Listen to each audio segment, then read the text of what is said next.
Hello guys, good morning. কেমন আছো সবাই? আশা করছি সকলে খুব ভালো আছো। তো কালকে তো আমি এসেছি আমার বাবার বাড়িতে। তো আমাদের বাড়ির সামনে জাস্ট ভিউটা তোমরা একবার দেখো।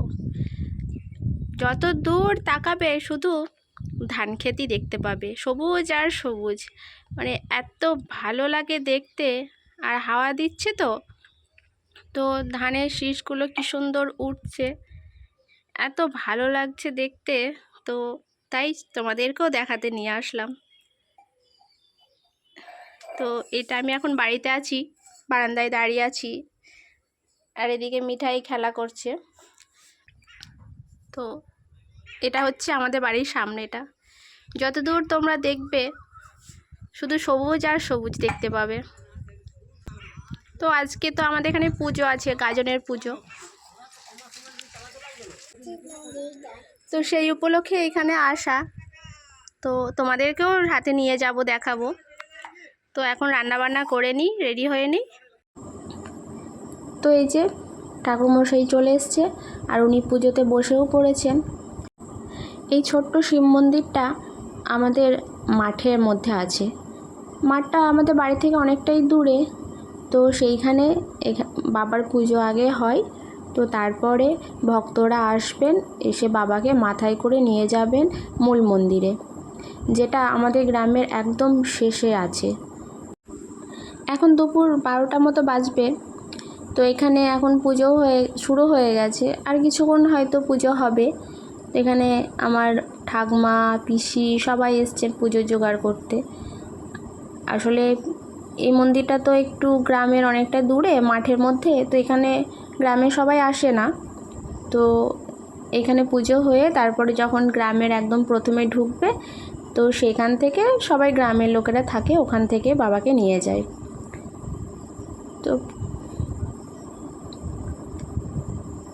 তো পুজোও হয়ে গেছে অলমোস্ট। আর এই যে দেখতে পাচ্ছ, সব পাড়ার বাচ্চারা দাঁড়িয়ে আছে প্রসাদ নেবে বলে। কত বাচ্চা কাচ্চা এসেছে। তো পুজো হয়ে গেছে, এখন ওরা সবাই লাইন দিয়ে দাঁড়িয়ে আছে প্রসাদ নেবে বলে। আর বন্দনা পিসি এখানে প্রসাদ দিচ্ছে ওদের সকলকে।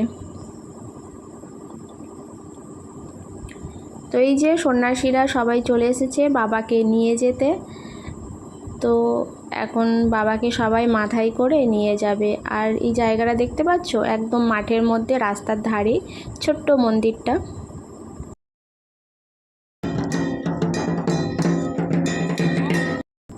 এখানেই বাবার পুজো হয়, তারপরে এখান থেকেই বাবা ঘরে যাবে। তো ঢাকিরাও চলে এসেছে এখানে, আর বাবাকে পুরোহিত মশাই মাথায় নেবে। আর পুরোহিত মশাইকে যারা সন্ন্যাসী হয়েছে তারা এইভাবে কাঁধে করে নিয়ে পুরো রাস্তাটা যাবে। তো চলো, বাবাও তার ঘরে যাচ্ছে, আর আমরাও বাড়ি ফিরে যাই এবারে।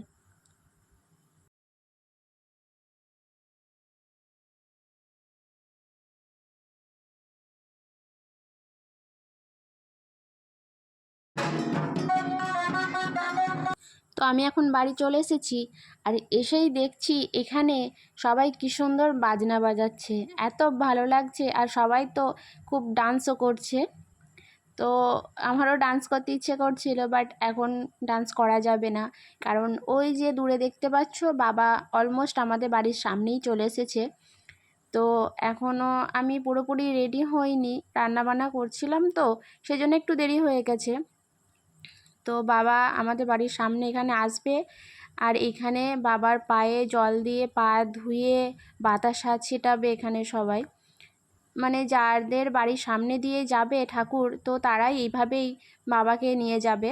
তো এখন আমাদের বাড়ির সামনে আসছে, আর আমি যেহেতু এখনও রেডি হইনি, তো সেই জন্য ছোটো ঠাকুমা এসছে। তো ছোটো ঠাকুমাই বাবার পা ধুয়ে দেবে। তো ওই যে ছোটো ঠাকুমা যাচ্ছে এখন বাবার পা ধোয়াতে। তো তারপরে পা ধোয়া হয়ে গেলে বাবা এখান থেকে চলে যাবে আমাদের বাড়ির সামনে দিয়ে। তো রাস্তা দিয়ে যেতে যেতে যাদের বাড়ি পড়বে, তো তারাই বাবার পা ধুয়ে দেবে। তো এখন আমাদের বাড়ির সামনে আছে, ওই যে ঠাকুমা পা ধুয়ে দিচ্ছে। আমি যেহেতু বাড়ির ভিতরে আছি, তো সেই জন্য ভিডিওটা ভালো করে নেওয়া হয়নি। তো ওই যে ঠাকুমার পা ধুয়ে দেওয়া হয়ে গেছে, এখন বাবা চলে যাচ্ছে আমাদের বাড়ির সামনে দিয়ে। এখন ঘড়িতে দুপুর 1টা মতো বাজবে। তো এই দুপুর 1টার সময় প্রচণ্ড রোদ গরম, চৈত্র মাসের সময় তো এই টাইমে তো রোদ গরম প্রচুর হয়, রোদের তাতও প্রচুর আছে। তো ওই জন্য বাবার মাথায় ছাতা ধরা হয়েছে, যাতে বাবার একটু রোদ কম লাগে, মানে একটু রোদ গরমটা কম লাগে আর কি। তো এই যে দেখো ভক্তরা কি সুন্দর নাচতে নাচতে যাচ্ছে, আরও সবাই সামনে নাচতে নাচতে যাচ্ছে। তো চলো এবার আমিও রেডি হয়ে চলে যাই। তো এই যে আমি রেডি হয়ে চলে এসেছি, আর এখন গ্রামের একদম মাঝখানে চলে এসেছে, আর কিছুটা গেলেই একদম মন্দিরে চলে আসবে বাবা। তো দেখেছো সবাই পাড়ার মেয়ে বউরা কি সুন্দর নাচছে, আর সবাই বাতাসা ছেটাচ্ছে, দেখেছো সবার হাতে এক গামলা গামলা বাতাসা, যে যেরকম মানত করেছে সেরকম পরিমাণে বাতাসা এনে ছেটাচ্ছে। তো আমি তো ছেটাইনি, আমি ছোট ঠাকমাকে দিয়ে দিয়েছি, ছোট ঠাকমাই আমার বাতাসাটাও ছিটিয়ে দিয়েছে। আর এই দেখো কত সব ছেলে পিলে বাতাসা কোড়াচ্ছে, সব একদম মারামারি লেগে যাচ্ছে। আর এই যে এটা হলো মন্দির, এই মন্দিরেই বাবা এখন আসবে, এখানেই এখন 4-5 দিন বাবা পুজো হবে। তো এখন বাবা এইখানেই আসছে। তো এখানটা কি সুন্দর করে সাজিয়েছে মন্দিরটা, অনেক লাইটও দিয়েছে, কিন্তু এখন যেহেতু দিনের বেলা তো তো দেখা যাবে না। আর এই দেখো আমার পাকা বুড়ি, ক্যামেরাটা যেই ওর দিকে করেছি অমনি পোজ দিতে শুরু করেছে। তো গরমে আমার মেয়ের অবস্থা দেখেছো। আর এই যে বাবা একদম সামনে চলে এসেছে, আর তো সেই জন্য এখানে মন্দিরের সামনে সবাই বাতাসাগুলো ছিটিয়ে দিচ্ছে যতটা যা আছে। তো ওই দেখো ফাঁকে মিঠাইও আছে, দেখেছো। আর এই বাতাসাগুলো মাথায় একবার পড়লে কি পরিমাণ যে ব্যথা হয় সেটা যার মাথায় পড়ে সেই বোঝে। তো ওকে তখন থেকে আমি ডাকছি, আসছেই না। তো তারপরে বাবা গিয়ে ওকে তুলে নিয়ে চলে আসে ওদের মাঝখান থেকে, কারণ ওই বাতাসা যদি একবার ওর মাথায় পড়ে তো মাথাটা একেবারে ফুলে যাবে। তো সেই জন্য বাবা ওকে তুলে নিয়ে চলে আসলো ওখান থেকে। তো বাবা একদম সামনেই চলেই এসেছে, এবার বাবা মন্দিরে প্রবেশ করবে। আরে দেখো সবাই বাতাসা কোড়ানোর জন্য সব কি করছে।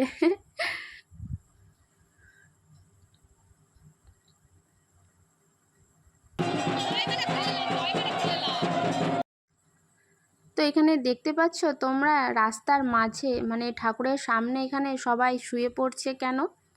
কারণ সবার উপরে মানে পুরোহিত মশাই সবার গায়ে একবার করে পা দিয়ে এই মন্দিরে মানে প্রবেশ করবে।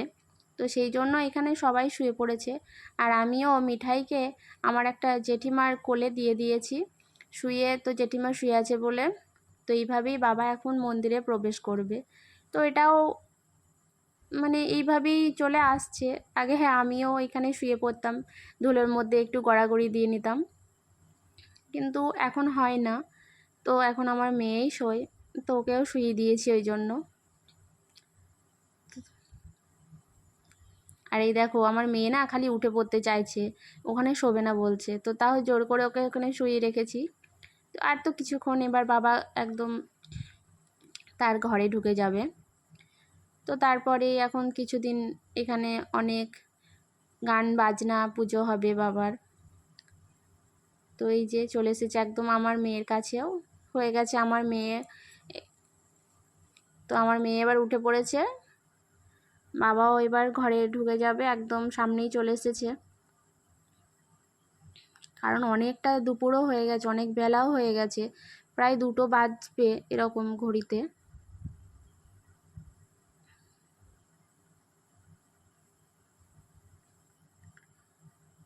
তো চলো বাবাও ঘরে পৌঁছে গেছে, আর আমরাও এবার ঘরে ফিরে যাই। তো ভিডিওটাও এখানেই শেষ করছি। ভালো লাগলে অবশ্যই লাইক করবে, আর কেমন লাগলো ভিডিওটা অবশ্যই কমেন্টে জানাবে। দেখা হবে আবার নতুন একটা ভিডিওতে। আর যারা চ্যানেলটা সাবস্ক্রাইব করোনি তারা প্লিজ চ্যানেলটা সাবস্ক্রাইব করে আমার পাশে থেকো। আবার একটা নতুন ভিডিও নিয়ে আসবো। ততক্ষণ সবাই ভালো থেকো, বাই বাই।